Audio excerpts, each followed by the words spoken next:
Welcome to the Banker Lamp. Please enjoy the video. In this video, I will show how to change the air filter on a Lexus CT200H. Start by parking level, engaging park, and opening the hood safely before you touch anything. Remove the airbox clips or screws with the right screwdriver, then lift the cover and inspect the old filter for dirt and damage. Keep tools nearby and note the filter orientation so reinstallation is quick and correct. Now reinstall the new air filter with the airflow arrow pointed correctly toward the engine. Seat the filter snugly into the airbox and check the rubber gasket for proper contact.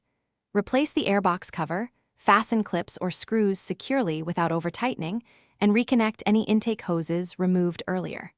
Close the hood gently and start the engine to listen for unusual noises. Take a short test drive to confirm normal acceleration and idle.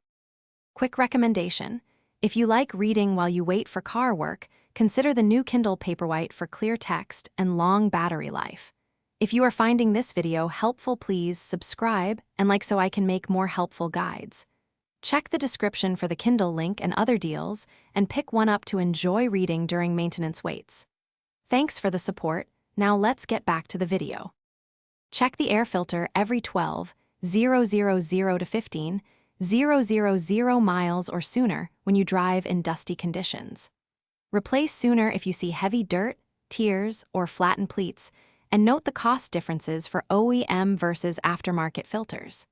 Dispose of the old filter responsibly at a parts store or household waste station if allowed. Keep a spare filter in your trunk and carry basic tools so you can change the filter quickly between services.